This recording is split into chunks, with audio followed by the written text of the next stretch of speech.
radiyo BBC Gahuzamiryango ivugira i Londres kuri metero 19, 25, 31 na 41 ku mirongo ya FM mu karere k'ibiyaga binini no kuri internet kuri bbcgahuza.com.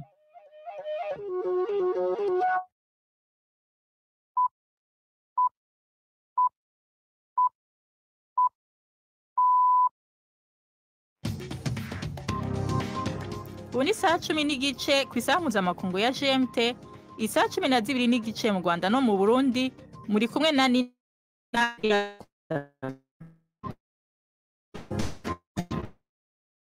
Bakiriwe n'ikaze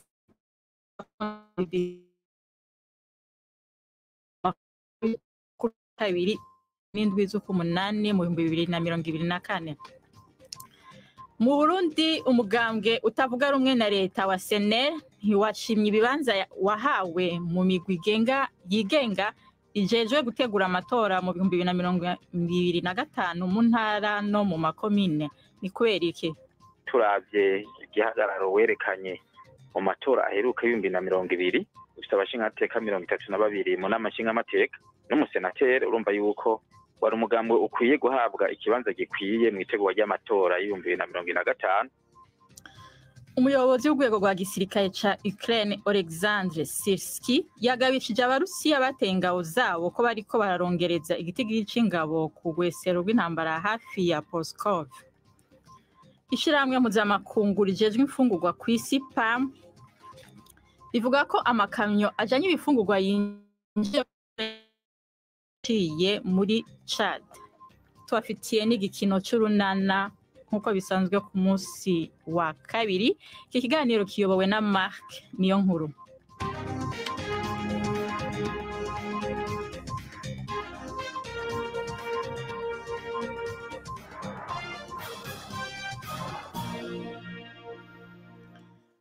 Amakuru yacu tuyahereye muri Ukraine, aho umuyobozi w'igisirikare ca Ukraine Oleksandr Sirski yagabishije yuko abasirikare b'Uburusiya binjiye mu gihugu bariko barongereza ingufu ku rwasiro rwo mu buseruko hafi ya Pskov.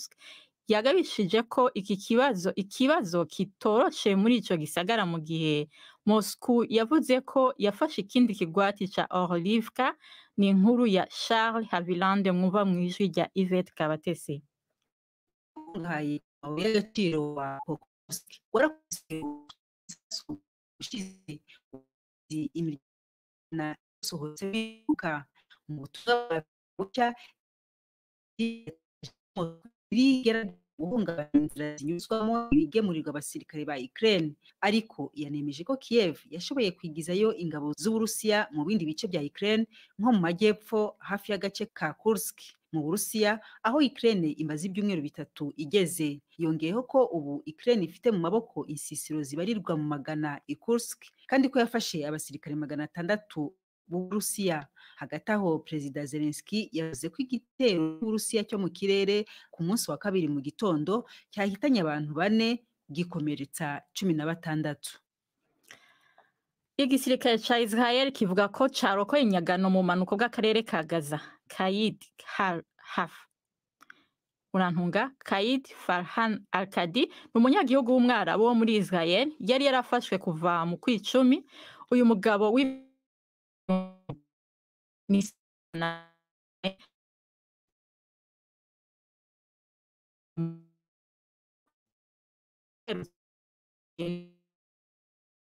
igisirikare cavuze ko igikorwa kitari coroshe co kurokora cakozwe n'ingabo za Israel n'urwego rw'iperereza rwa Israel ruzwi nka Shin Bet Intelligence Service. Biravugwa ko amagara yiwe yifashe neza kandi ko yatwawe mu bitaro ngo bamusuzume. Bwana Akadi ni nyagano y'umunani irokowe. Ishirahamwe mpuzamakungu ONU rivuga ko amategeko mashasha yo gukinjira mu karere ka Gaza yagize ingaruka zikomeye mu twigoro tubugira neza, anatuma abakora ubutabazi bahunga ibigo bakoreramo. Muri ico gihe nyene ubugizi bwa nabi bwariyongereye mu karere k'abanyapalestina kigaruriwe na Israel ka Cisjordania, aho abaganga bavuga ko umunyapalestina umwe yishwe arashwe n'umwimukira w'umunya-Israel, naho abandi 5 harimwo abana 2 bishwe n'ibitero by'indege vya Israel. ni inkuru ya Yolande Nel ari Yerusalemu mu mva mw'ijwi rya Jean Claude Mwambutsa. Umukozi mukuru wa Loni avuga ko ibikorwa by'ubutabazi byahagaze muri Gaza guhera ejo kubera ko abakozi b'uyu muryango bavuye igitaraganya mu kigo gihuza ibikorwa cya Deir al-Balah, ibikoresho bya ngombwa by'ingenzi bakabisiga inyuma. Ibiro by'ishami rya Loni rishinzwe ubutabazi byavuze ko amabwiriza y'igisirikare cya Isirayeli yakomye mu nkokora umugambi wose w'ibikorwa by'ubutabazi. Ibi ngo byagize ingaruka ku bubiko bwa Loni, uruganda rusukura amazi ndetse n'ibitaro bya Al-Aqsa. Ni amategeko yaje mu gihe Loni yiteguraga gutangiza umugambi mugari wo gukingira abana imbasa nyuma y'aho umurwayi wayo wa mbere abonekeye muri Gaza mu myaka 25 yari ishize. Mu ntara ya West Bank, igisirikare cya Isirayeli cyavuze ko indege yacyo yarashe mu birindiro by'abarwanyi bitwaje intwaro mu nkambi y'impunzi iri mu mujyi hafi ya Tulkarm. Nyuma y'ibikorwa by'urugomo biheruka bikozwe n'abakoloni b'abahezanguni, iki gisirikare kivuga ko kiri kugenzura amakuru y'igitero cyamennye amaraso kigabwe n'umwe muri bo hafi ya Bethlehem. Amakuru yacu tuyabandanirize mu Burundi, aho umugambwe SNL utavuga rumwe na leta wifuza ko uhabwa ibibanza bikwiye igihagararo cawo mu nzego nyobozi z'umugwi wigenga ujejwe gutegura amatora mu 2025 mu ntara no mu makomine. Ivyo biri mu itangazo uwo mugambwe wasohoye ku musi w'ejo, aho werekana impungenge ufise kubera ubuke bw'ibibanza wahawe muri izo nzego. Navuganye n'umunyamabanga mukuru wa SNL umushingamateka Leopold Hakizimana, ntangura ndamubaza ivyo batashimye. Novuga nko mu vyerekeye imigwi izoba ijejwe amatora ku rwego rw'intara, umugambwe SNL muri 52 azoba bagize iyo migwi baronkejwemwo ibibanza 5 gusa. Abo 5 twaronse nta numwe bashoboye kwizera ngo aje mazo barongoye iyo migwi. Urumva yuko haragahaze. Hanyuma kubijanye n'imigwi izotegura amatora mu makomine mu rwego rwa sesi, mu bibanza 294 baturonkeje mu ibanza 24 vyonyene. Naho nyene kubijanye n'abazorongora iyo migwi, kiretse muri komine imwe twaronsemwo icegera, no mu yindi komine turi mu bazoba bajejwe bari mu biro, ahandi nta bantu bo muri SNL bagiye barashira abazorongora iyo migwi. Ivyo rero tukabona yuko bitadushimishije turavye igihagararo cy'umugambwe SNL mu gihugu cyose, inguvu ufise turavye igihagararo werekanye mu matora aheruka 2020, ufite abashingamateka 32 mu nama nshingamateka n'umusenateri. Urumva yuko wari umugambwe ukwiye guhabwa ikibanza gikwiye. Nako mu Burundi hasizwe hari nyinshi mwebwe banze yari seni yaba muri sepi canke mu masisi. Twe twifuza yuko haba kunganisha tugeranije n'inguvu umugambwe ufite mu gihugu, nitwari kubura n'imiburiburi umuntu umwe muri buri komine mu bazoba bari muri iyo migwi, bivanye nuko tuzokwitoza mu makomine yose. Kandi dusanzwe turi mu makomine yose, byaba ngombwa yuko n'imiburiburi mu mugwe wose tuba dufisemwo mu azoto, kuko amadosiye na dosiye yari yose nitumva igituma no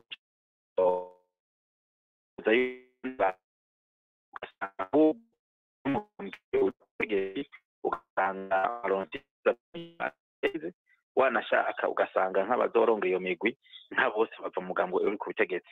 Nico gituma tuca tuvuga yuko hatabaye gusabikanya no kunganisha imigambwe ivanye n'igihagararo cayo ufise mu gihugu. None ko mwasohoye itangazo y'ivyo mutashimye, mbega umugwi seni hari ico muba mwarabumenyesheje kuri iyo myidogo yanyu? Twagize rokuru, izo rokuru nazo uzishikiriza imigwi ya sepi yo mu ntara ariyo yakoze ico gikorwa, ushikiriza amakenga yawe, hanyuma ukacuha seni ukawuha kopi. Ivyo rero twarabikoze kandi twaribumenyesheje. Twe dusaba yuko ibiharuro batanze byosubirwamwo, kukaba nkako n'itegeko rigenga ivy'amatora avuga yuko iyo bashikirije abazogira iyo migwi ubwa mbere baba ari imfata kibanza, bagasaba yuko n'ivyo bashikirije baca bitura uyo mugwi nyene kugira ushobore kubisubiramwo. Kibaza yuko rero bamvise akamo kacu. Uwo yari umushinga Hakizimana, umunyamabanga mukuru SNL mu Burundi. Ubu tugerageza kumenya ico umugujwe amatora seni mu Burundi uvuga kuri iyo myidogo ya SNL. Ubu tugeze ku isaha 11:39 muri studio za BBC i London, isaha 12:39 mu karere k'ibiyaga bigari. Nyuma y'akaruhuko gato amakuru yacu arabandanya.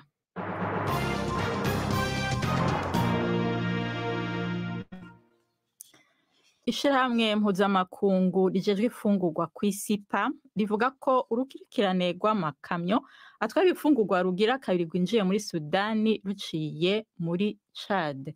Ica kabiri c'abanyagihugu bo muri Sudani kirugarijwe n'ubukene bw'ibifungurwa kubera ingaruka y'ingwano imaze amezi 16. Mu ndwi iheze igisirikare ca leta ya Sudani caruguriye ibigo bishinzwe ubutabazi, ariko imvura y'isegenya yatumye urukurikirane rw'imiduga rwa mbere rugenda buke buke. Igisirikare n'umugwi witwara gisirikare mukeba wacu wa Rapid Support Forces bose bamye bazibira imfashanyo. Abasivile bavuga ko ibitero vy'ibisasu vya muzinga vya RSF vyo kwa mbere vyahitanye abantu 200 mu ikambi Abu Shuk muri leta ya Darfur y'uburaruko. Amakuru yacu arabandanya ku mugabane wa Afrika. Ubu naho tuje muri Burkina Faso, aho leta ya Burkina Faso yobowe n'akagwi ka gisirikare yasezeranye ko izofata ingingo ikomeye ku bagwanyi bitwaza idini rya Islam bagavye igitero gikomeye ku mpera z'indwi iheze. Abategetsi ntibagize igitigiri, ntibavuze igitigiri c'abishwe, ariko hari amakuru avuga ko abasirikare 200 n'abanyagihugu basanzwe bapfuye, 300 nabo bagakomereka. Umugwi ufitanye isano na Al-Qaeda uvuga ko ariwo wagavye igitero cyo kwa gatandatu uheze. Ni inkuru ya Will Ross mwumva mwijwi rya Jacques Nitegeka. Minisitiri ushinzwe umutekano muri Burkina Faso yavuze ko ari igitero cyuzuye ubugome bwinshi, ariko ntiyatanga ibisobanuro birambuye ku buremere bwacyo. Amakuru haturuka mu murenge wa Barisarogo avuga ko iki gishobora kuba ari kimwe mu bitero bibi cyane byibasiye iki gihugu. Abarwanyi bo mu mutwe wa Jenim ufitanye isano na Al-Qaeda bibasiye uwo murenge igihe abakorerabushake bafashaga ingabo za Burkina Faso gucukura imyobo ya gisirikare yo kwihishamo. Amashusho ya video yerekana imirambo myinshi y'abantu bambaye imyenda ya gisivile iryamye iruhande rw'ibitiyo byabo. Ibibazo by'umutekano muri Burkina Faso biragenda byongera kubera ibitero bikunze kugabwa n'abarwanyi bagendera ku matwara akaze y'idini ya Kisilamu. Guverinoma ya Amerika ivuga ko izakomeza gushyigikira iki gihugu mu kurwanya icyo yita ibitero by'iterabwoba. Umusirikare uyoboye Burkina Faso yitabaje Uburusiya kugira ngo bumufashe. Mbere yo kuja mu runana, reka tubabwira amakuru n'ayavugwa ku mugabane wa Oceania, aho umucamanza w'umunya-Australia yakatiye umugabo igihano cyo gufungwa imyaka 17 mu cyo yise icaha kibi cyo guhohotera gifatiye ku gitsina bibera ku mbuga hwaniro igihugu kitari bwabone na rimwe. Muhammad Zen Ul Abidin Rashid wo mu karere ka Perth yibasiye abakiri bato muri Australia no hanze yaho mu kwigirisha ko ari umusore ashikira abantu benshi azwi nk'umu influencer ku mbuga hwaniro, akerekana amareresi y'imibonano mpuzabitsina, akanatuma abandi bahohotera abantu kuza kubiraba ikibiriraho. Uwo mugabo w'imyaka 29 yahohoteye abagore n'abakobwa 280, muri bo benshi n'abana. Abahohotewe bava mu bihugu 21 harimo Ubwongereza, Amerika, Ubuyapani na Namibia. Ubu naho n'umwanya w'igikino c'urunana.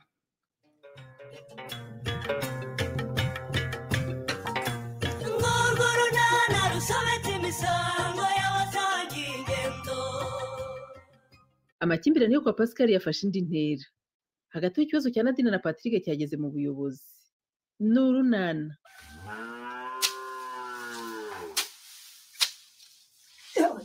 Yewe nyine mujyana.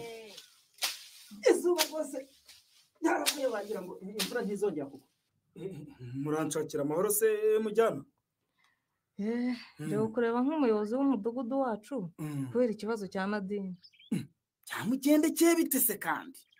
Ngo yari amaze igihe abana na Patrick, none umusore yamuteye inda amujugunya hanze. Ye? Uvuze ngo? Nuko byagenze rwose Rufo. None barara mu kizu kitagira abantu hariya hafi y'isantere, n'iyo nda n'umwana ashoreye.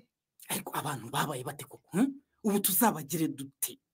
Nuko rero rwose hakeneye ijwi ry'ubuyobozi kuko aho hantu Nadine arara ni mu ndiri yo gukwirakwiza udukoko dutera malariya, kandi muzi ko iyo igeze ku bagore batwite n'abana bari munsi y'imyaka 5 isi itanzitse. Ndabizi mujyana. Icyo kizu kirarangaye impande zose, nk'ubu imvura iramutse iguye sinzi uko yabigenza kuko kitanasakaye cyose. Mujyana ndaje mbyiteho rwose. Gusa ngomba gushaka Nadine nkamubaza icyo yapfuye na Patrick cyatumye amusohora mu nzu kandi azi neza ko amutwitiye umwana. Rutirwa cyane Rufo. Nkuko nabikubwiye ahantu ari ni habi cyane, ubuzima bwe n'ubw'umwana atwite buri mu bibazo. Mwihutire guhitura Patrick agira icyo akora kuko niwe wamuteye inda. Erega mujyanama ibibazo nk'ibyo by'amakimbirane kugira ngo umuntu abikemure ntubanza kwitonda. Nta kwitonda kandi ubuzima bw'abantu buri mu bibazo Rufo. Ihutire kwa Patrick umutegeke gukora inshingano ze nk'umugabo akora umugore yateye inda ku gasozi. Umuranda bikora mujyana, umuranda bikora urumva se nshobora kurangarana icyo kibazo cya Nadine kandi cyihutirwa koko.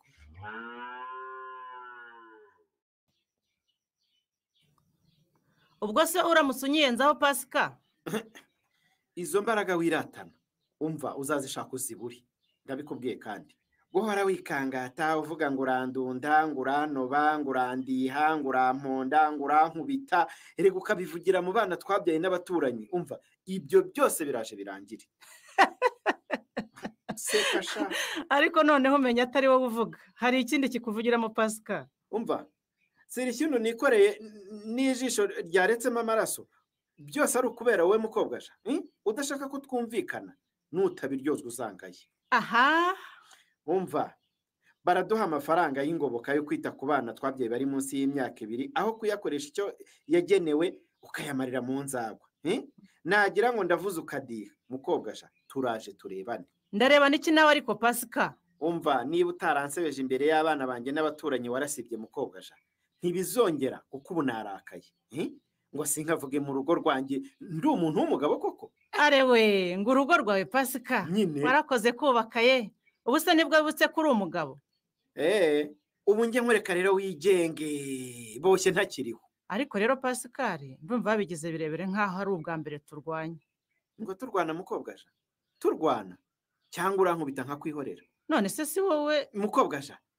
Umva nukuri ububabare mfite ku mubiri n'umubabaro mfite ku mutima wanjye bizakuviramo igiturika. Ngo iki Pascal? Hari ikindi uzi igiturika se kitari igisasu? Nshobora kuzahinduka igisasu nko gutumura rimwe. Ego baba uri muzima Pascal cyangwa wataye umutwe kuvuga ibiterekeranye? Umva ibyo mvuga ndabizi sinasaze mukobwaja. Ndakurwaye nko kuza umuntu arwara igisebe hakazamo amashyira imisonga ikamuraza ijoro ku buryo umunsi nakwihoreyeho ntago uzabyuka aho uryamye. Nako aho kugira ngo nzafungwe nkuzize. Umva nzaguta muri urugo nigendere, ntago ari nge mugabo wa mbere uzabutaye umugore. Ngo iki Pascal? Ngo kunta ukantana n'abana ukajya he Pasi? Aho nshaka mukobwaja urumva ugasigarana amahoro yawe nakubwisanzure bwawe. Wirakara bigezaho Pascal. Nyine ndabyemera. Hari ubwo mubukana ko nkarwana, ariko byose ni wowe pe. Ngo iki mukobwaja? Byose ni nge. Ubu se ni nge wigize gutya? Ngaho mbwira Nadine, wapfuye iki na Patrick cyatumye kwirukana? Patrick twari tumeranye neza kugeza umunsi namubwiye ko ntwite. Nyirabayazana no gutwita nta kindi mwapfuye? No kuri pe, kandi rwose muyobo nkurikije ukuntu twari tubanye sinatekereza ko yahinduka nk'inyamaswa. Yaratinyutse kuza kutwite nta soni. None si igihe mwanezeranwaga yarayoboye ko ibyo bishobora kubaho. Wa muntu wese nge nabizi ko yambwiye ngo ntigeze ateganya kubyarana nanjye. Ntiyabiteganyije, ariko si n'umwana ku buryo yavuga ko atazi ko ibyo arimo bishobora kuvamo umwana. Sinarinzi ko Patrick yampinduka nuko rero ndabaye rwose ndababaye. Sinarinzi ko umuntu nka Patrick yakwitwara byo. Ko ko yari azi neza ko adashaka ko mubyarana se kuki yabikoze nuko byagenze inda ntiwayinyoye mu mazi wanyoye iwe ntiwayiriye mu myumbati cyangwa mu bijumba yayiguteye kubera indi mishyikirano mwari mwagiranye arabizi neza ko byabayeho siko bimeze niko bimeze rwose nuko rero agomba kwirengera ibyavuyemo akakwita wowe n'umwana utwite ariko Nadine nawe reka nkugarukeho nawe ufite amakosa ngese kandi mfite yayo makosa muyobo cyo kubona uhuye n'ikibazo ugaceceka niko kuki wahisemo kuza hano kuba muri iki kizu kitagira abantu kidakinze kidasakaye ukakijyamo utamenyesheje ubuyobozi ikibazo wagiranye na Patrick niko ahubwo usanze ngiye mujyana njyewe ariko ko umubyeyi ari ahantu habi cyane ku buryo hatagize igikorwa mu maguru mashya we n'umwana atwite ndetse n'uwasanga ngo bahura n'ibibazo bikomeye umva ngomba kujya kureba Patrick nkamubwira ko agomba kubahiriza inshingano ze nk'umuntu w'umugabo ahubwo rero munamunsabira amafaranga yo kwivuza kuko simeze neza umutwe urarya mu ngingo isesemi mbese ndumva ameze nk'umuntu ugiye kurwara malariya ukaba ukiraho koko Nadine ihutire ku kigo nderabuzima nyabo malariya ni mbi cyane ku mugore utwite ugikeka ko wayanduye ni ukwihutira ku kigo nderabuzima bakagusuzuma nguye niyihuta ahubwo ukira vuba ko mubyurimo jya ku kigo nderabuzima cyangwa rero uza musuzume ninsanga uyifite nabwo ndakoherezayo bagukurikirana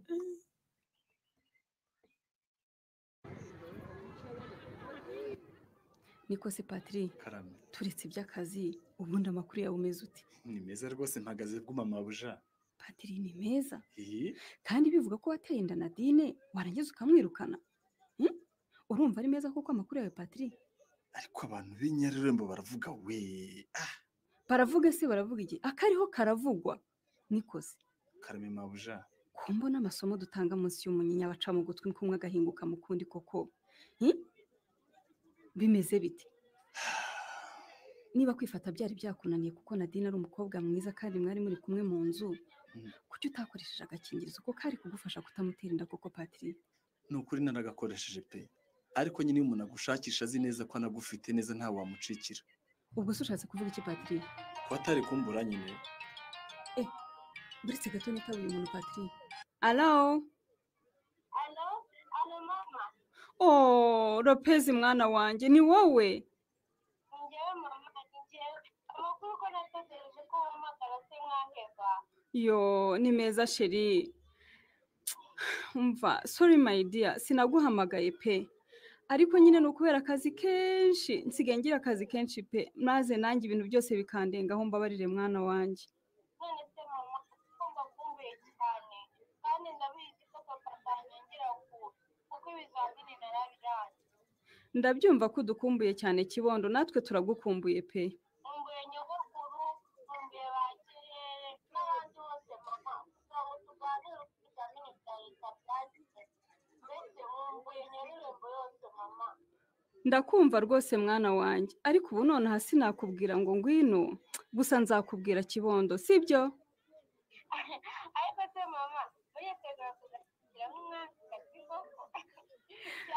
umva kibondo umva ntubise kuri umwamikazi hano iwacu uhora uri umwamikazi rwose yewe Rope ubu nkubye gato nitaba undi muntu urimo kumpamagara mwana wanjye kandi rwose utuze nzakubwira igihe uzazira kudusura mwana maze uze dutarame twishime turagukumbuye twese rega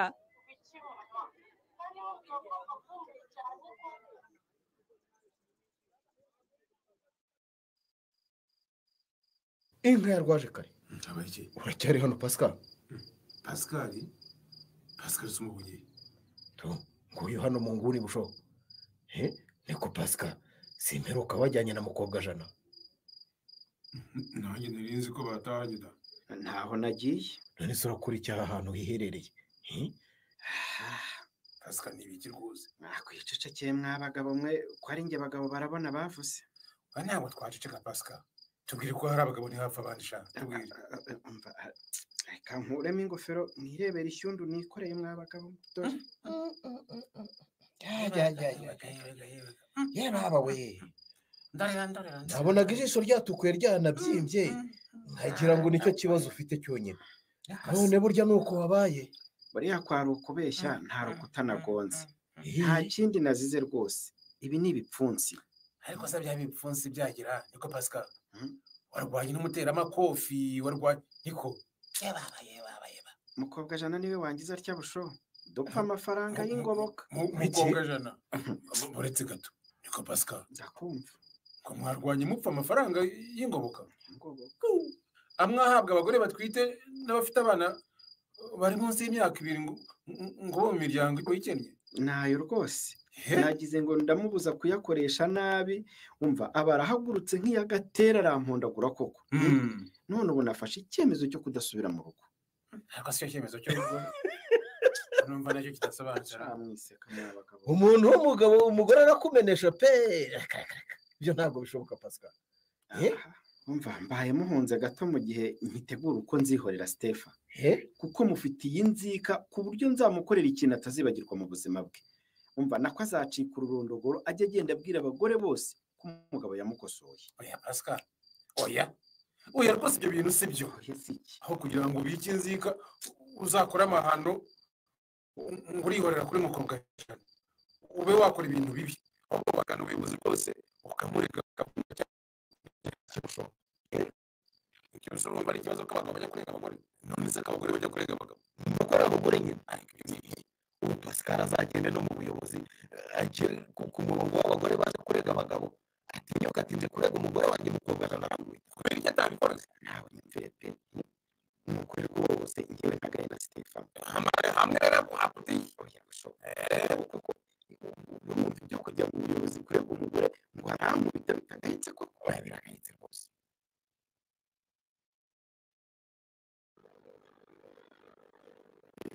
ntabwo njya kwiyogoshesha muje mu kazi hano se yego Patri njya kukureba ku kibazo cyawe na Nadine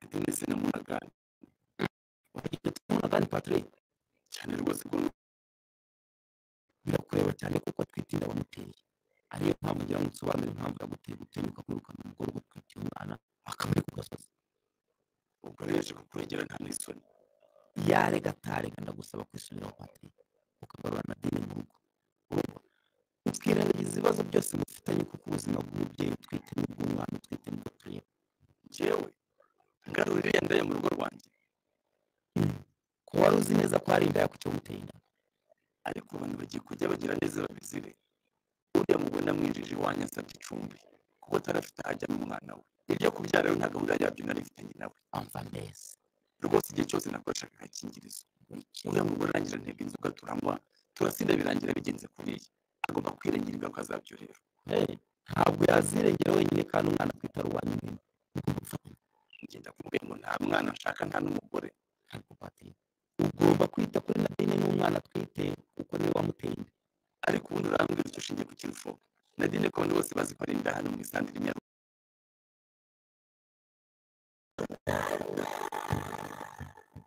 sibo Patrick yakanye Nadine rwose arabikora bwiki wowe se ubona hakorwa iki nawe ikiganiro umwana cy'ubutaha ikinamico urunana mwitegurirwa n'umuryango urunana development communication mukayikurikira kuri radiyo BBC kuwa kabiri kuwa kane saa 12:45 z'umugoroba ikinamico urunana kandi mukayikurikira kuri YouTube kuyigeraho andika ijambo ikinamico urunana official maze utange ibitekerezo uramutse ufite ikibazo cyangwa igitekerezo kandi wifuza kutugezaho watwohereza ubutumwa bugufi bwanditse kuri telefoni igendanwa 0788101064 mushobora kandi kunyuza ubutumwa kuri paji yacu ya Facebook kuyigeraho no kwandika ijambo urunana dusubikira ikiganiro urunana cy'uyu munsi